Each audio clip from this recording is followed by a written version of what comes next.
నమస్తే, welcome to Raj news special drive. నేను శ్రీకాంత్. పశ్చిమాసియాలో యుద్ధ వాతావరణం మరింతగా ముదిరిపోతోంది. రోజుకు ఇరాన్పై అమెరికా వరుసగా మూడో రాత్రి కూడా వైమానిక దాడులతో విరుచుకుపడింది. అధ్యక్షుడు డొనాల్డ్ ట్రంప్ ప్రత్యక్ష ఆదేశాలతో యుఎస్ సెంట్రల్ కమాండ్ ఈ దాడుల్ని కొనసాగిస్తోంది. ఇక అంతర్జాతీయ వాణిజ్య నౌకలకు ఇరాన్ నుంచి ముప్పును పూర్తిగా తొలగించే లక్ష్యంతో ఈ ఆపరేషన్ చేపట్టినట్లు అమెరికా ప్రకటిస్తోంది. మరోవైపు ఇరాన్ తీర ప్రాంత నిఘా వ్యవస్థలు, డ్రోన్ కేంద్రాలు, క్షిపణి మౌలిక సదుపాయాల లక్ష్యంగా బాంబుల వర్షం కురిపించింది. ఈ దాడుల కారణంగా దక్షిణ ఇరాన్లోని బందర్ అబ్బాస్ పోర్ట్, కిష్, అట్లాగే క్విష్ ద్వీపాలతో పాటు అటు బుషహర్తో పాటు ప్రావిన్స్లోని జామ్ నగరం భారీ పేలుళ్లతో దద్దరిల్లినట్టు ఇప్పటికే అంతర్జాతీయ మీడియా కథనాలు వస్తున్నాయి. ఈ సైనిక చర్య మరో 2-3 వారాల పాటు కొనసాగొచ్చని డొనాల్డ్ ట్రంప్ చెప్తున్నారు. ఒక రేడియో ఇంటర్వ్యూలో డొనాల్డ్ ట్రంప్ మాట్లాడారు. తీవ్ర స్థాయిలో హెచ్చరికలు జారీ చేశారు. జాగ్రోస్ పర్వత శ్రేణుల్లో అత్యంత పటిష్టమైన భద్రత నడుమ భూగర్భంలో నిర్మించిన పీకాక్స్ మౌంటైన్ అణుస్థావరంపై దాడికి తమ సైన్యం సిద్ధంగా ఉందని ప్రకటించారు. మేము పీకాక్స్ మౌంటైన్ను కూల్చివేయబోతున్నాం, సిద్ధంగా ఉండమని ఇరాన్కు చెప్పండి, దీన్ని వాళ్ళు ఆపలేరు అంటూ ట్రంప్ సంచలన కామెంట్ చేశారు. ఈ పీకాక్స్ మౌంటైన్ ఇరాన్కు చాలా ఒక శక్తివంతమైనటువంటి కేంద్ర బిందువు. ఎందుకంటే దాంట్లోని దరిదాపు ఒక 3000 క్షిపణి జెట్ ఫ్లైట్స్ దాంట్లో కేంద్రీకృతం ఉన్నాయి. అవి ఎక్కడ ఏ సొరంగంలో ఉన్నాయో ఎవరికీ తెలియదు ప్రపంచానికి. ఈవెన్ శాటిలైట్ కూడా దొరకనంతటువంటి స్థాయిలో ఉంది. సో వాటి మౌంటైన్ని పూర్తిగా కూల్ చేస్తామంటే ఇరాన్ను పూర్తిగా బలహీనపరుస్తామన్నది ట్రంప్ చేస్తున్నటువంటి కామెంట్. ఈ యుద్ధం ఎటువైపు వెళ్తోంది? సో నిన్న జరిగినటువంటి దాడుల్లో కూడా భారీ దాడి జరిగింది. ఇరాన్ యూఏకి చెందినటువంటి 2 చమురు ట్యాంకర్లపైన క్రూయిజ్ క్షిపణులతో దాడి చేసింది. యూఏ రక్షణ మంత్రిత్వ శాఖ ఈ అంశాన్ని ముంబాసా అట్లాగే అల్బహి అనే ట్యాంకర్లపైన దాడి జరిగింది. ఈ దాడిలో ఒక భారతీయుడు మరణించారు. 6 భారతీయులు సహా ఇంకొక 8 మంది గాయపడ్డారు. దీనిపైన భారత్ కూడా ఈ దాడిపైన భారతీయులపైన చనిపోతున్నటువంటి విషయంపైన భారత్ కూడా ఖండిస్తోంది. అయితే ఇది ఇట్లా ఉంటే అటు ఇరాన్ పైన భారీ సైనిక చర్యను కూడా అమెరికా ప్రారంభించింది. సో రోజుకు తీవ్రతరం అవుతోందనే చెప్పాలి. సో ఇట్లాంటి నేపథ్యంలోనే ఈ యుద్ధం ఇంకా ఎటువైపు దారితీయబోతోంది, ఏం జరగబోతోంది అన్నటువంటి ఒక పరిస్థితిలోకి వెళ్ళిపోతుంది. వాస్తవానికి హర్మూజ్లో నౌకల రాకపోకలు మొత్తం కూడా గత 2 నెలల్లో అత్యంత కనిష్ట స్థాయికి పడిపోయాయి. అటునుంచి ఏ నౌక పోయేటువంటి పరిస్థితి లేదు. ఇక ఈ అంశం ఇట్లా ఉంటే కనుక హర్మూజ్ జలసంధి గుండా వెళ్ళేటువంటి నౌకలకు మేము భద్రత కల్పిస్తాం, మేము రక్షణ కల్పిస్తాం అంటూ ట్రంప్ ప్రకటిస్తున్నారు. కాకపోతే 20% సుంకాలు విధిస్తాం అని ఇంకొక మెలిక పెడుతున్నారు. దీనిపైన ప్రపంచ దేశాలు కూడా అభ్యంతరం వ్యక్తం చేస్తున్నాయి. చూద్దాం ఈ అంశాలపైన మాట్లాడదు. యుద్ధం ఎటువైపు వెళ్ళబోతోంది? హర్మూజ్ను నియంత్రించడం అమెరికాకు సాధ్యమేనా? ఇరాన్ అంత బలహీనంగా ఉందా? హర్మూజ్ మాదే, అవసరమైతే అణు కార్యక్రమాలను వదులుకుంటాం కానీ హర్మూజ్ను వదులుకోమని చెప్పేసి ఇప్పటికే ఇరాన్ హర్మూజ్ను ఒక గుండకాయలా చూస్తోంది. బండారు రామ్మోహన్ రావు గారు మనతో పాటు జాయిన్ అవుతున్నారు. రామ్మోహన్ రావు గారు నమస్తే. నమస్కారం. సో హర్మూజ్ అమెరికా కంట్రోల్లోకి వెళ్ళడం సాధ్యమేనా? మేము సుంకాలు విధిస్తాము, మేము సెక్యూరిటీ ఇస్తామని చెప్పేసి ట్రంప్ మాట్లాడుతున్నారు. అది సెకండరీ అంశం నా దృష్టిలో. బట్ హర్మూజ్ని స్వాధీనం చేసుకోవడం అంత సులభమా అన్నదే ప్రశ్న. ఖచ్చితంగా శ్రీకాంత్ గారు, మీకు అట్లాగే రాజ్ న్యూస్ ప్రేక్షకులకు నమస్కారం. నమస్తే అండి. యుద్ధం మరింత ముదురుతుంది. దీనికి కారణం ఎవరంటే 2 చేతులు కలిస్తే చప్పట్లయ్యాయి. కానీ మొదటి చప్పట్లు ఎవరు కొట్టిండ్రు అంటే వాళ్ళు రెడీ ఉన్నారు. ఇరాన్ వాళ్ళు కొట్టింది అమెరికా అంటున్నారు. ఎట్లా అంటే కొంచెం మొదటి నుంచి 4 రోజుల నుంచి కిందికి వెళ్తే మీరు దొంగ దారిలో వెతుక్కొని మెల్లగా హర్మూజ్ జలసంధిలో ఏదైతే పర్మిట్ చేసిన దారి విడిచిపెట్టి పర్మిట్ లేని దారిలో మెల్లగా ఒమాన్ కు దగ్గరగా ఉన్న దారి నుంచి ఈ అమెరికా నౌక బయలుదేరింది. దాని ద్వారా ఇరాన్ ఏం చేసిందంటే, మేము అనుమతించిన దారిలో కాకుండా మీరు పక్కదారి పోతున్నారు, ఇది అలవాటు అయింది అంటే అందరూ అర్థించబోతారు. ఇప్పుడు ఉదాహరణకు రోడ్ ట్యాక్స్ తప్పించుకోవాలంటే మనం ఒక్కోసారి ఏం చేస్తాం, ఊళ్ళ నుంచి పడిపోతాం. అప్పుడప్పుడు కొంత ఏం చేస్తారంటే టోల్ ట్యాక్స్ తప్పించుకుని జస్ట్ 3-4 కిలోమీటర్లు తిరిగితే చేరిపోతామంటే 100 రూపాయలు ఎందుకు పెడదామని తిరుగుతారు. సేమ్ అదే పద్ధతి. అంటే ఇరాన్ అనుమతించిన మార్గం కాకుండా ఒమాన్ కు దగ్గరగా ఒమాన్ అంతర్జాతీయ జలాల నుంచి వెళ్లే ప్రయత్నం చేసింది అమెరికా నౌక. దాని వల్ల దాడి చేసిండ్రు. అది కూడా ఇంజన్ మీద దాడి చేసిండ్రు. దాన్ని ఆపే ప్రయత్నం చేసిండ్రు కానీ మొత్తం సంస్థ చేయలేదు. ఇది ఫస్ట్ జరిగింది. ఏది సార్ ఒకవేళ అదే అంటే మన మీరు అన్నట్టు ఇప్పుడు దక్షిణ తీరాన్ని మొత్తం కూడా ఒమన్ ఆక్రమించింది. ఒమన్ తీరం నుంచి వెళ్తున్నటువంటి అమెరికా నౌక పైన ఇరాన్ దాడి చేస్తోంది. సో ఇప్పుడు దీనిపైన ఒమన్ రియాక్షన్ ఎట్లా ఉండొచ్చు? అంటే మా ప్రాంతం నుంచి వెళ్తుంది, మాకు కూడా అంతే హక్కు ఉంటుంది కదా అన్నటువంటి డిమాండ్స్ ఏమైనా కొత్తగా వచ్చేటువంటి ఛాన్స్ ఉంటుందా? ఇక్కడ ఏం రాదు. ఇది యాక్చువల్గా ఏమంటుందంటే ఇరాను, అయితే మన ఇద్దరం మంచుకుందాం నేను నువ్వు కదా, సింపుల్ సర్వీస్ ట్యాక్స్ వసూలు చేస్తామని ఇరాన్ ప్రతిపాదించింది. సర్వీస్ ట్యాక్స్ కు గవర్నమెంట్ కూడా ఒప్పుకుంటుంది. ఎందుకంటే అసలు అంతర్జాతీయ 52 కిలోమీటర్ల సందు అది మధ్యన. ఆ 52లో అంతర్జాతీయ జలాలు పోగా ఇటుపక్క అటుపక్క ఎవరి మన దేశ జలాలు వాళ్ళకు ఉంటాయి, కాదట్లేదు. కానీ అంతర్జాతీయ జలాలు విడిచిపెట్టి ఏవైతే అందులో ఒమైన్ వైపు పోతే ఒమైన్ కూడా ప్రతిఘటించాల్సిందే కదా. అమెరికా కనుక ఏం చేయలేకపోయింది కనుక ఆ పని ఇరాన్ చేసింది, అక్కడి నుంచి పొందేయండి. వెంటనే అమెరికా ఏం చేయాల్సి ఉంటే, మీరు మా నౌక మీద దాడి చేసినప్పుడు ఇది తప్పు అని ప్రపంచవ్యాప్తంగా ఎండగట్టాల్సిన పరిస్థితి ఉండేది. కానీ వాళ్ళు ధ్వంసుంటా అంటే వాళ్ళు మొదలు పెడితే వీళ్ళు మొత్తం అంతా పెంచేసింది కదా, ఎట్లా పడితే అట్లా విధ్వంసం సృష్టించింది కదా. అది స్పష్టంగా అమెరికా అధ్యక్షుడే నాటో కూటమి దేశాల సమావేశం జరుగుతున్నప్పుడు చెప్పింది. ఇది ఫస్ట్. ఒక దొంగ అయితే మరొక గజ దొంగ, ఈ మాట అంటున్నాడు, కొంచెం హెడ్డింగ్ పెట్టుకోవచ్చు మీరు. దొంగ ఇరాన్ అయితే గజ దొంగ అమెరికా. ఎందుకు గజ దొంగ అంటే, వీళ్ళేమో సర్వీస్ ట్యాక్స్ మేము టోల్ వసూలు చేసి మీ భద్రత కల్పించి టోల్ వసూలు చేస్తామని వీళ్ళు అంటున్నారు. ఇరాన్ అమెరికా ఏంటంటే 20% కాదు అది, 20% విలువ. చాలా గమ్మతి, చిన్న మెలికే ఉంది ఇందులో. వాళ్ళు ఏమంటే ఏ ఓడ బయటకు రావాలన్నా మేము హర్మోజ్ జలసంధిని విముక్తి చేస్తాం, మొత్తం అంతా మేమే స్వాధీనం చేసుకుంటాం. ఇటు ఒమైన్కి ఏం అటు ఇరాన్కి ఏం, ఏ సరుకు రవాణా పోతుంటే అందులో 20% అట. చాలా మెలికైంది. సరుకుల పైన 20% అంటున్నారు కదా. సరుకుల విలువను బయట 20% అట. ఇప్పుడు ఒక 50 కోట్ల విలువ ఉంది అనుకోండి, అంటే 10 కోట్ల రూపాయలు తీసుకుంటే అంటున్నారు వాళ్ళు. అంటే ఎంత దుర్మార్గం అది. కేవలం సర్వీస్ ట్యాక్స్ కాదు, అది దోపిడే, మన బాగా మంచుకోవడం. అందుకనే ఇరాన్ దొంగ అయితే వీడు గజ దొంగ అంటున్నాడు, ఆ పని చేస్తా అంటున్నాడు. నెంబర్ 1. దానికే ఇరాన్ ప్రముఖ పత్రిక వాళ్ళ 13 మంది ఫోటోలతోని ఒక మన థ్రెట్ అని మనం ఏమంటారు, వాళ్ళని చంపేస్తాం విడుదల చేసింది. అలా నేను అనుకున్న ట్రంప్ మొదలు ఉంటుంది అనుకున్నాను.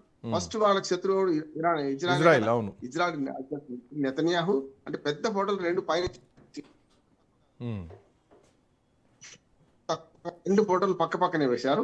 ఆ తర్వాత ఏది అమెరికా విదేశాంగ మంత్రి, అమెరికా రక్షణ శాఖ మంత్రి, అమెరికాలో ఒక హౌస్ ఆఫ్ రిప్రజెంటేటివ్, ఇట్లా 4 అమెరికా వాళ్ళు. అట్లాగే నెతన్యాహుతో పాటు మన ఇజ్రాయెల్ రక్షణ శాఖ మంత్రి, ఇజ్రాయెల్ విదేశాంగ శాఖ మంత్రి, ఇజ్రాయెల్లో సైనిక రక్షణ సలహాదారు, ఈ 3. అంటే అక్కడ 4. మిగతా వాళ్ళందరూ అది భూమి ఏంటంటే కీవ్ స్మార్ట్ ఏదైతే మన బ్రిటన్ ప్రధాని, అట్లాగే నెతన్యాహు మన ఇమానియల్ ఫ్రాన్స్ ప్రధాని, అట్లా ఫ్రాన్స్, జర్మనీ, బ్రిటన్, ఈ 3 ప్రధానులు ఫోటోలు వేశారు వాళ్ళు. వాళ్ళ బ్రిటన్ ఈ మధ్య బ్రిటన్ ప్రధాని ఫోటో వేయడానికి కారణమే, బ్రిటన్ నిన్నగాక మొన్న ఒక ప్రకటన చేసింది ఏమనంటే, ఈ హిజ్బుల్లా గానీ ఇవన్నీ కాకుండా ఇప్పటిదాకా నిషేధిత సంస్థలు హిజ్బుల్లా, హౌతీ ఇవన్నీ కూడా, కానీ IRGC నిషేధించింది నిన్నగాక మొన్న. బ్రిటన్ ఏమన్నదంటే IRGC ఎట్లా పడితే అట్లా చేస్తానికి వీల్లేదని నిషేధించింది. దాంతో కీస్ వాటర్ కూడా చేర్చారు. మొత్తం 13 మంది ఫోటోలతో అందరి నుదుట ఒక ఇంటూ మార్క్ పెట్టేసి, ప్లస్ మార్క్ పెట్టేసి, బుల్లెట్ గుర్తు పెట్టేసి వాళ్ళను చంపేస్తామని ఉన్నాయి. మమ్మల్ని చంపడం మీ తరం కాదు, మమ్మల్ని చంపితే మీరు మొత్తం సర్వనాశనం అయిపోతారు అనుకుంటూ ట్రంప్ ఏం ప్రకటన చేస్తున్నాడంటే, ఇప్పుడు మొత్తం ట్రంప్ ఏమంటున్నాడంటే మొత్తం ఇరాన్ దేశపటి నుంచి లేకుండా చేస్తామంటున్నాడు. దాంతో పాటు ఏమంటున్నాడంటే, ఇరాన్ పాలకుల్లో ముస్తఫా ఖొమైనీ 90% పని అయిపోయింది ఆయనది, ఇప్పటికి ఏం లేడు. అసలు 90% పని అంటే అసలు లేనే లేడు. ఆయన ఉంటే కూడా పూర్తిగా మన అవసరాల దేశంలో ఉన్నాడని ప్రకటన చేశాడు. సో ఈ ప్రకటన అంటే ఈ ప్రకటన తర్వాత ఇప్పుడు మీరు చెప్తున్నట్టు ఇరాన్ పత్రికల నుంచి హిట్ లిస్ట్ల పేర్లు వస్తున్నాయి, నెతన్యాహు, ట్రంప్, ఇంకా వివిధ దేశాలకు సంబంధించినటువంటి మదర్ దేశాలు. సో ఈ ప్రకటన ఎట్లా చూడాలి? ముజ్తబా ఖమేనీ వాస్తవానికి కూడా కనిపించట్లేదు. ఈవెన్ అయతుల్లా ఖమేనీ అంత్యక్రియలప్పుడు కూడా ఎవరో మాస్క్ వేసుకొని కొత్తగా కనిపించారు, క్యాప్ పెట్టుకొని మాస్క్ వేసుకొని, ఆయనే ముజ్తబా ఖమేనీ కావచ్చు అని చెప్పేసి ప్రపంచం అనుకున్నారు. అసలు వాస్తవానికి ముజ్తబా ఖమేనీ యాక్టివ్గా ఉన్నారా? ట్రంప్ 90% ముజ్తబా ఖమేనీ పని అయిపోయింది అన్న దాని తర్వాత ఇరాన్ అంత పెద్దగా ప్రతిఘటిస్తున్నట్టు అనుకోవట్లేదు, IRGCయే యుద్ధం చేస్తోంది. అందుకని IRGC పని కూడా అయిపోయింది, మీ మొత్తం సైనిక శక్తి అంతా నాశనం పోతుంది, మీరు నిర్వీర్యం చేస్తున్నారు, ఇంకొద్ది రోజుల్లోనే మేము మొత్తం భక్తం పడతామని అంటున్నాడు. అందుకని ముస్తఫా ఖమేనీ నిజంగా బతుకుంటే ఆయన అవసాన దేశంలో ఉండి చూపించలేకపోవడం ఒకటి. అంటే చనిపోయినని చెప్తలేరు ఎవరు, ట్రంప్ కూడా. మొత్తం మీద బయట కనిపించే పరిస్థితి లేదు. అంతేందుకు అంతకుముందు నెతన్యాహు మీద కూడా అత్యం ఇజ్రాయల్ అధ్యక్షుడు నెతన్యాహు మీద కూడా ఇట్లాంటి ఆరోపణలు వచ్చినాయి. నెతన్యాహు చంపేసి లేడని చెప్పి. నెతన్యాహు ఏం చేసిన టీ కొట్టు దగ్గర టీ తాగుతూ సెల్ఫీ తీసుకొని ఫోటోలు పెట్టిన చూసినాం మనం. కనుక అట్లా చేయొచ్చు కదా వీళ్ళు కూడా బతికే ఉన్నాడని చెప్పడానికి. అంటే బతుకున్నాడు కానీ నడిచే స్థితిలో లేడు, మొత్తం అన్ని అవయవాలు పోయినాయి, కేవలం మనిషి అనే ప్రాణం పోలేదు అనే మాట వినొస్తుంది. అది అది అది 99% వాస్తవం నేను అనుకుంటున్నాను. ఒకటి. రెండోది ఏంటంటే ఇప్పుడు అమెరికా బెదిరింపులు ఎట్లా ఉన్నాయంటే మీరు వసూలు చేయొద్దు అన్నది వేరు, మేము వసూలు చేస్తామనే దుర్మార్గం కదా అంటున్నారు.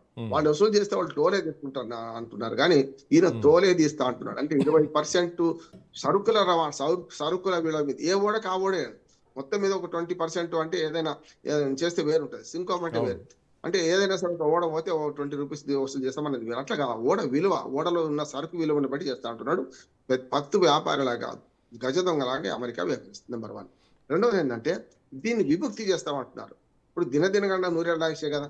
Sir once it is happen, ఇక అది ఆ సుంకం ఆపుతాడా? ట్యాక్స్ ఆపడం సాధ్యమేనా ఒక్కసారి ట్రంప్ చేతుల్లో పడితే ఆ మనీ రుచి చూస్తే? అందుకనే కదా అసలు నరమాంసం మరిగిన పులి కనుక ఎట్లా ఉందో అసలు అమెరికా అధ్యక్షుడు ప్రతి దగ్గర చూడండి. ఉక్రెయిన్ సహాయం చేసి ఉక్రెయిన్ లో వాటా అడుగుతున్నాడు. 20% అంటే వాళ్ళకి ఇచ్చిపెట్టాను రష్యా వాళ్ళకు. మిగిలిన ఏదైతే ఉక్రెయిన్ లో ఉన్న భూభాగంలో ఉన్న మిగిలిన ఖనిజాలు విలువైన అన్ని మేము తీసుకుంటాం. ఎందుకంటే మీకు ఈ 5 ఏళ్లుగా మేము 4.5 ఏళ్ళు అయింది. ఈ 4.5 ఏళ్ళుగా మొత్తం సైన్స్ సెక్టర్ అంతా మేమే ఇచ్చినాం కదా, క్షిపణులని మేమే ఇచ్చినాం కదా, మా డబ్బులు మీరు ఇవ్వలే కదా, దాని కిందికి విలువైన ఖనిజాలు వాటి తీసుకుంటామని అప్పుగా ఇచ్చింది. అది కాక అప్పు ఓంగా వడ్డీ కింద ఇవన్నీ తీసుకుంటామన్నారు. అంతేందుకు గాజా స్ట్రిప్ నాశనం అయితే దాన్ని మేము దత్త తీసుకుంటాం. గాజా స్ట్రిప్ ను పునరుద్ధరించే క్రమంలో 20 ఏళ్ళు పడుతుండొచ్చు. ఆ 20 ఏళ్ళు ఆ గాజా స్ట్రిప్ లో ఉన్న పాలస్తీనా, ఇజ్రాయెల్ వీళ్ళు అక్కడ కూడా మేము తీసుకుంటాం అంటున్నాం. అంతేందుకు వెనుజులా మీద దాడి చేసి అమెరికా చేసే పరిచర్యలు చూడండి. వెనుజులా మీద దాడి చేసి వెనుజులా అధ్యక్షుడిని మన ఆయన భార్యను తీసుకెళ్లి బందీగా చేసి భలే మంచి చౌకబేరమని మన వెనుజులాలో ఉన్న చమురంతా మాదే, మేమే అమ్మేస్తామని 2 ఓడలు వేలం పెట్టేసింది, అమ్మేసింది కూడా. మనం కొనుక్కోలే, ఎందుకంటే మీరు దోపిడి దొంగ కదా. సముద్రపు దొంగల గతంలో ఎట్లా మనం చేసేవాళ్ళు అట్లా చూస్తున్నాం.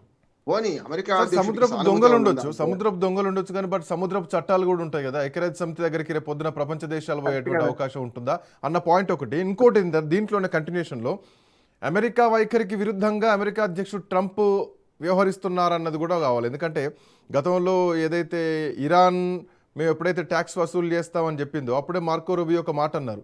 సో ఇది అంతర్జాతీయ సముద్రం, ఇది అంతర్జాతీయ మార్గం, దీంట్లో ఎవరు సుంకాలు విధించడానికి లేదు, చట్టానికి విరుద్ధం అని చెప్పేసి. సో ఇప్పుడు అమెరికా వైఖరికి విరుద్ధంగానే ట్రంప్ వ్యవహరిస్తున్నది కనిపిస్తోంది కదా. మార్కో రూబియో చాలా వైజ్ మ్యాన్, అసలు అమెరికా అధ్యక్షుడు చాలా దగ్గర మనిషి, ఆయన సమర్థించేవాడు కూడా. ఆ మాట అన్నాడంటే దానికి కారణం ఏంటంటే ఒక దగ్గర మొదలు పెడితే మిగతా దగ్గర డిమాండ్ వస్తాయని. ఉదాహరణకు పనామా కాలం ఉన్నది.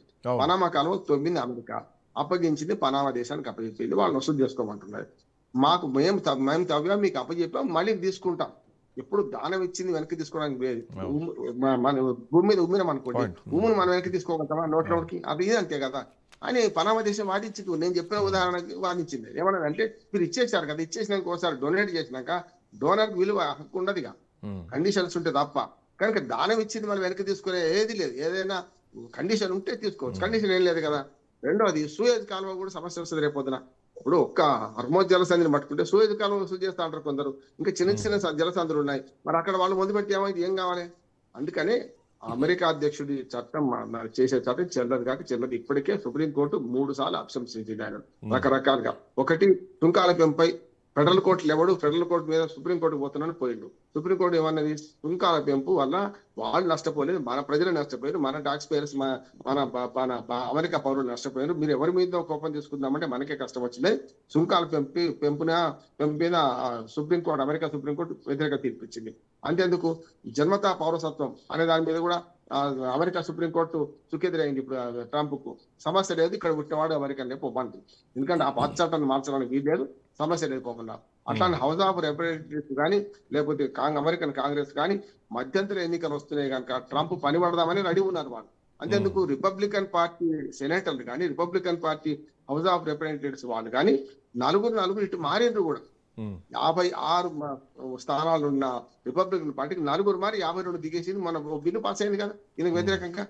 అంతకుముందు విషయాలు మీరు దాదాపుగా 3 నెలల పైన 4 నెలల దాకా అది మనకు ఆర్థిక సంక్షోభం నెలకొంటే House of Representatives Congress party Congress మన సెనేటర్లు వాళ్ళు ఏం చేశారంటే మొత్తం ఆర్థిక బిల్లు ఆపేసేసారు. 3 నెలలు జీతాలు లేవు, మీకు తెలుసు కదా. అంటే అత్యవసర పరిస్థితులు జీతాలు లేకుండా ఉండదు. ఇదే ట్రంప్ హయాంలో మొన్నటికి మనం అంటే అత్యధిక కాలం. గతంలో కూడా మిగతా అధ్యక్షుల మీద జరిగింది. సార్ ఇక్కడ ఇంకో పాయింట్, 3 నెలల కాలం జీతాలు లేకుండా ఉండడం ఫస్ట్ టైం. అంటే అమెరికాలో వ్యతిరేకత ఉన్నది ఆయనకు, అట్లాగే తన పార్టీలో వ్యతిరేకత ఉన్నది. తన పార్టీలో కూడా వచ్చేసారి మొన్నటిసారికి అసలు ఆయన అభ్యర్థిత్వం సరైనది కాదని చెప్పి రిపబ్లికన్ పార్టీ వాళ్ళు వాదించారు, కానీ తప్పలేదు వాళ్ళు. సార్ అంటే మీరు అన్నట్టు వచ్చేసారి విషయం పక్కన పెడితే మిడ్ టర్మ్ ఎలక్షన్స్ ఉన్నాయి నవంబర్లో. ఐ థింక్ సో ఇక్కడే తెలిసిపోద్ది ఈ ప్రభుత్వం పనితీరు ఎంత ఉంది, ఈ ప్రభుత్వం ఎంత వ్యతిరేకత ఉంది అన్నది. అండ్ పాయింట్ ఏంటంటే సార్ ఇంకొకటి, సైనిక శక్తి ఇరాన్ది పూర్తిగా అంతరించిపోయినట్టేనా? ఇరాన్ కేవలం క్షిపణి వ్యవస్థల మీద డిపెండ్ అయిందా? సైనిక వ్యవస్థ ఇక ఆర్థిక వ్యవస్థ పూర్తిగా కుదేలైపోయిందన్న పాయింట్ ఒకటైతే కనుక, ట్రంప్ పీకాక్ మౌంటైన్ని టార్గెట్ చేస్తూ ఉంటున్నారు. పీకాక్ మౌంటైన్ కింద భూగర్భ బంకర్లు ఉన్నాయి. అండ్ మోర్ ఓవర్ అక్కడ భారీ జెట్ ఫ్లైట్స్ కానీ లేదంటే క్షిపణులు కానీ ఒక హై అండ్ పవర్ఫుల్ క్షిపణి వ్యవస్థ ఇరాన్కి అక్కడ ఉంది. సో దాన్ని టార్గెట్ చేస్తున్నామంటే అదే బలమైనటువంటి ఇరాన్కు ఒక బలమైనటువంటి ప్రాంతమా, బలమైనటువంటి ఒక వెపన్ అనుకోవచ్చా? సో ఇక దాంతోటే ఇరాన్ కూడా ధైర్యంగా ఉందా? మంచి ప్రశ్న. సరిగ్గా ఇదే పని పోయినసారి అంటే ఈ 2025లో యుద్ధం ముగిసే ముందు ఇదే అమెరికా ప్రయత్నం చేసింది. అట్లాగే ఒక పెద్ద కొండ కింద ఇటువంటి క్షిపణులు ఉన్నాయని చెప్పి నిలువున 90 మీటర్ల లోతుకు పోయే క్షిపణి విడిచింది, క్షిపణులు దాడి చేసింది. అయినా కింద చెక్కు చెదరలేదు. అంటే 90 మీటర్ల లోపలికి పోయిన తర్వాత కింద ఉన్నదన్నట్టు వాళ్ళని చెక్కు చెదరలేదు. ఇరాన్ ప్రకటించింది, అమెరికా కూడా ఈ క్షిపణులు పనిచేయలేదు. నిలువున అంటే డైరెక్ట్ అడ్డం పోతే వేరు, సరిగ్గా పైనుంచి నిలువున ఉంటే కూడా ఆ క్షిపణులు పనిచేయలేదు. గతంలో అనుభవం ఉంది కదా, అనుభవానికి వస్తే తత్వం బోధపడాలి కదా. ఇప్పుడు కూడా ఏమంటున్నారు అంటే అంత ఆకాశ యుద్ధమే చేస్తుంది అమెరికా, భూతల యుద్ధం చేస్తలేదు. వాళ్ళు చేయదలుచుకుంటే ఇప్పుడు అమెరికా నిజంగానే ఇరాన్ మొత్తం నాశనం అయిపోయింది అనుకోండి. నిండా మునిగే వాడికి చలేంది ఎట్లా నిండా మునిగి అనుకుంటున్నాను. IRGC ఏమో కట్టర్ కార్యకర్తలు వాళ్ళ 6 లక్షల మంది ఉన్నారు శ్రీకాంత్ గారు. 6 లక్షల మంది కట్టర్ కార్యకర్తలు వాళ్ళ చావుకు తెగించున్నారు, నిండా మునిగి ఉన్నారు. ఒకవేళ ఆ మధ్యభాగం మంది చనిపోయినా ఉన్నా కూడా మొత్తం నడిపిస్తుందంతా కూడా స్పీకరు, అక్కడ మన పార్లమెంట్ స్పీకరు, అట్లాగే విదేశాంగ మంత్రి, వీళ్ళు నడిపిస్తున్నారు మొత్తం అంతా రాజకీయం అంతా. ఒక దేశంలో అధ్యక్షుడి మాటలు కూడా IRGC వింటలేదు, ఇరాన్ అధ్యక్షుడి మాటలు కూడా IRGC వింటలేదన్న మాట కూడా వస్తున్నది. కానీ వాళ్ళు తెగించడానికి తెలంగాణలో మన సావిత్రి తెగించడానికి తెడ్డేలింగం అని సమస్య లేదు, వాళ్ళు సావడానికి సిద్ధమైంది. కానీ అమెరికా అట్లా కాదు కదా. పోని అమెరికా ఇంకెక్కువ నష్టం చేద్దాం అనుకొని సైనిక స్థావరాలకు కాకుండా వాళ్ళు పౌర ఆవాసాల మీద దాడి చేసిన వాళ్ళు ప్రపంచవ్యాప్తంగా వ్యతిరేకత వస్తుంది కదా. యుద్ధ నీతి కాదంటారు కదా అమెరికా అధ్యక్షుడు, మరింత పక్కన అవుతారు కదా. నిజంగా ఇప్పుడు చేస్తున్న పని ఏంటంటే అమెరికా అధ్యక్షుడు చేస్తున్నారు సైనిక స్థావరాల మీద వాళ్ళ చమురు బావుల మీద చేస్తున్నాడు. ఇంతవరకు ఎవరైనా అంగీకరిస్తారు, చమురు బావుల మీద చేయొద్దు అంగీకరిస్తారు. కానీ ఇరాన్ ఏం చేస్తుందంటే నిన్ను కొట్టలేక పక్కనున్న బహ్రెయిన్, కువైట్, మన అన్ని మన దుబాయ్ అన్ని దేశాలు కొడుతుంది కదా. వాళ్ళు ఏం చేశారు ఇప్పుడు నిన్ననే విమానాశ్రయం పక్కనే, కువైట్ విమానాశ్రయం పక్కనే పెద్ద బాంబింగ్ చేశారు. ఇదే ఇరాన్ వాళ్ళు. అంటే నన్ను నువ్వు కొడితే నీ మిత్రుడు నేను కొడతా అంటున్నారు. మొన్నటిదాకా ఇరాన్ కొంత నైతికత పాటించింది. ఏంటంటే మిగతా గల్ఫ్ దేశాల్లో మిగతా చోట్ల అమెరికా స్థావరాలు ఎక్కడ అక్కడ దాడి చేసింది. ఇప్పుడు అట్లా కాదు, పౌర ఆవాసాల మీద దాడి. అంటే మనకు ముఖ్యంగా విమానాశ్రయాలు లేకుంటే పెద్ద పెద్ద పవర్. ఇప్పుడు ఇది ఇంకొక టర్న్ ఏమైనా తీసుకుంటుందా సార్? ఇప్పుడు ఒమాన్ గుండా ప్రయాణించేటువంటి నౌకలు ఏవైతున్నాయో వాటిని ఇరాన్ టార్గెట్ చేస్తుంది, వాటిని పేల్చేస్తుంది. అమెరికా ఏం చేస్తుంది, ఒమాన్ భాగం నుంచే నౌకల్ని తీసుకెళ్తాం, ఎందుకంటే ఇక్కడ సముద్రపు మైన్స్ పెట్టారా, ల్యాండ్ మైన్స్ ఉన్నాయా, అఫ్కోర్స్ ఏమున్నాయో తెలియదు కాబట్టి ఆ రూట్ నుంచి పోయే పరిస్థితి లేదు. అటు నుంచి వెళ్తే అమెరికా సపోర్ట్ ఎంతవరకు ఉంటుంది, ఎంతవరకు సక్సెస్ అవుతుంది, పాయింట్ నెంబర్ 1. అండ్ ఇంకొకటి, రేపటి రోజున రానున్న రోజుల్లో ఒమాన్ ప్లస్ అమెరికా చర్చలు జరిగేటువంటి అవకాశం ఉంటుందా? లేదంటే ఇరాన్ ప్లస్ ఒమాన్ కలిసి సముద్రాన్ని పంచుకుంటున్నాయి కాబట్టి వీళ్ళిద్దరి మధ్యలో ఏమైనా చర్చలు జరిగేటువంటి అవకాశం ఉంటుందా? అండ్ మోరోవర్ ఇప్పుడు ఈ ఒమన్ నుంచి ప్రయాణించేటువంటి నౌకలకు మేము సుంకాలు విధిస్తాం 20% అంటే ప్రపంచం మొత్తం ఏది అంగీకరించట్లేదు. రేపొద్దున అందరూ మళ్ళీ ఐక్యరాజ్యసమితికి వెళ్ళి ఖచ్చితంగా ఫైట్ చేస్తారు. సో ఈ అంశాన్ని ఎట్లా చూడొచ్చు ఈ కోణాన్ని? మొదలు హర్మోజ్ జలసంధిని స్వాధీనం చేసుకోవడం మనకి సాధ్యం కాదు. నెంబర్ 1. ఒకవేళ ఒమన్ కూడా సహకరిస్తే అమెరికా సహకరించిన ఏ గల్ఫ్ దేశం బతికి పట్టగట్టదు. ఎందుకంటే వీళ్ళు పూర్తి తీవ్రవాదులు, ఇరాన్ ఇస్లామిక్ ఫండమెంటలిస్టులు కనుక సమస్య లేదు. వాళ్ళు దాడులు చేస్తూనే ఉంటారు. అంటే దినదినంగా నూరే లాయిష్ అంటున్నారు. ఇప్పుడు మీరు అన్నది మన భారతీయులు కూడా 16 మంది గల్లంత అయితే ఒక్కరు దొరకలే ఇప్పటికి కూడా. ఇప్పటికి వెతుకుతూనే ఉన్నారు. మన ఒమాన్ ప్రాంతంలో మన దాడి చేశారు వాళ్ళు. అది వేరే జెండాతో వస్తుంటే మన భారతీయులు ఉన్నారు. మనం వెంటనే నిరసన వ్యక్తం చేసినాం. మేం చేయలేదు అంటున్నారు. చూస్తున్నాగా ఇప్పుడు మొత్తం దాడులన్నీ కూడా మొదలు ఒప్పందం కుదురుతున్న క్రమంలో చేసిన దాడి ఇజ్రాయెల్ చేయలేదన్నది, అమెరికా నేను చేయలేదని మరి దయ్యం వచ్చి ఖాయం పెట్టింది, ఎవరు చేసినట్లు లెక్క అనే సమస్య వస్తుంది కదా. అందుకనే ఒకటి. రెండోది ఏంటంటే ఇరాన్ పెద్ద తప్పు చేస్తుంది ఏంటంటే, ఒకటి ఇప్పుడు అందరినీ శత్రువు చేసుకుంటుంది. ఇరాన్ చేస్తున్న పని ఏంటంటే అమెరికాను వ్యతిరేకిస్తే, ఇజ్రాయెల్ని వ్యతిరేకిస్తే ఎవరు కాదన్నారు. కానీ అమెరికాకు మిత్ర దేశాలైన గల్ఫ్ దేశాల మీద కూడా రెండోది కనీసం అక్కడ కూడా మన పరిమితే కాదు. కానీ ఇవాళ బ్రిటన్ ప్రధాని, మన ఫ్రాన్స్ ప్రధాని, జర్మనీ ప్రధాని వీళ్ళందరూ టార్గెట్ చేసుకుంటే ఏమన్నట్టు అంటే ఆటోమేటిక్ శత్రువులు వెతుకుంటున్నట్టు. అంటే సార్ ఇక్కడ ఇంకొక పాయింట్ సార్, మొన్న ఖమేనీ అంత్యక్రియలకు దగ్గర 100 దేశాల నుంచి ప్రతినిధులు వచ్చారు. అంటే 100 దేశాల మద్దతు ఇరాన్కు ఉంది అన్నది ఒక సంకేతంగా మనం చూసినాం. ఇప్పుడు మీరన్న పాయింట్ చూస్తే కనుక ఇరాన్ అందరితో శత్రుత్వం మెచ్చుకుంటుంది. సో ఇరాన్ జెండాలను చూసో లేదంటే ఇరాన్ దేశాలతో మాట్లాడుకోనో, సో వాళ్ళ మధ్యలో దౌత్య సంబంధాల వరకు చూసుకోనో, సో ఈ నౌకల్ని కూడా వదిలేస్తే బాగుంటుందన్నటువంటి ఆలోచన ఇరాన్ ఎందుకు చేయట్లేదు? ఒక ఇజ్రాయిల్, ఒక అమెరికా మీద ఉన్నటువంటి కోపంతో మిగతా దేశాల మీద ఎందుకు ప్రయోగించాల్సి వస్తుంది అన్నది ఇంకో ప్రశ్న కనిపిస్తోంది మీరు అంటుంటే. కరెక్టే. కానీ చైనా భారత్ విషయంలో కొంత వెసులుబాటు ఇస్తున్నది. చూస్తున్నాం కదా మనం. మనకు మొన్న ఖమేనీ అంత్యక్రియలకు పోయినందుకు మనకు ప్రత్యేక కృతజ్ఞతలు చెప్పింది ఇరాన్ చూసాం. అట్లాగే వాళ్ళు కూడా మన దాని మీద గతంలో జరిగిన దానిలో 3 గలంతయ్యారు మన నాయకులు కూడా. దాని మీద మనకు అమెరికా దాడి చేసింది అప్పుడు. ఇప్పుడేమో మొన్నటిదేమో ఇరాన్ దాడి చేసింది. మొన్నటి అమెరికా నౌక మీద. గతంలో అమెరికాను దాడి చేసినప్పుడు మనం అమెరికా ప్రెసిడెంట్ తో అది ఎడమొక్క మన మోడీ గారు చూపించారు. తర్వాత కలిశారు కానీ మొదట్లో ఆయనతో మాట్లాడడానికి చేతులు చేయగలుగుకోవడం, దగ్గర తీసుకోవడం చేయలేము. మోడీ చూశారు కదా మొన్న G7 దేశాల సమావేశంలో. కనుక మనం వ్యక్తం చేసాం. ఇక్కడికి వచ్చేవరకు లేదంటే వాళ్ళు కనుక ఏదైతే ఇప్పుడు హర్మోజ్ జలసంధిని స్వాధీనం చేసుకుంటాం అనేది కళ్ళ అంటున్నారు. చేసుకున్నా కూడా రేపు పొద్దున ప్రతిరోజు కష్టమే ఉంటది. ఇరాన్ చేస్తున్న పని ఏంటంటే ఎట్టి పరిస్థితుల్లో ఒమాన్ ను ఒప్పించుకొని మన ఇద్దరం వసూలు చేస్తున్నాం. అది కూడా సర్వీస్ ట్యాక్స్ మాత్రమే అంటున్నారు కనుక హర్మోజ్ జలసంధి ఒకవేళ ప్రాణవాయువు ఇరాన్ కు అది కనుక అప్పచెప్పబడితే, అది చెరబట్టబడితే ప్రతిరోజు యుద్ధం ఇంకా పెరుగుతుంది, తక్కువ కాదు. Right. Thank you sir, thanks for joining. So సముద్ర చట్టాలకు వ్యతిరేకంగా టోల్ ట్యాక్స్లు విధిస్తే ఖచ్చితంగా దీనిపైన తిరుగుబాటు చేస్తామని ఇప్పటికే ప్రపంచ దేశాలు కూడా రెస్పాండ్ అవుతున్నాయి. రేపు పొద్దున ఐక్యరాజ్య సమితిలో కూడా దీనిపైన మాట్లాడుతూ ఉంటున్నారు. వాస్తవానికి సముద్ర చట్టాలు ఎక్కడ కూడా టోల్ ట్యాక్స్లు విధించేటువంటి వ్యవహారం లేదు. ఇరాన్ సుంకాలు వసూలు చేస్తూ ఉంటున్నారు. అటు అమెరికా 20% సరుకుల మీద వసూలు చేస్తూ ఉంటున్నారు. సో ఇది అమెరికా చేస్తున్నటువంటి విషయంలో ఇప్పటికే అన్ని దేశాలు కూడా ఖండిస్తున్నాయి. బట్ ఏదేమైనా కానీ యుద్ధం మాత్రం ఇంకా తీవ్రతరమయ్యేటువంటి అవకాశాలే ఉన్నాయి. రానున్నటువంటి రోజుల్లో ఇంకా చమురు ధరలు పెరిగేటువంటి పరిస్థితులే కనిపిస్తున్నాయి. సో ఎట్లాంటి పరిణామాలు అవుతున్నాయి. That's all for now. Next updates continue అయితే కీప్ వాచింగ్ రాజ్ న్యూస్.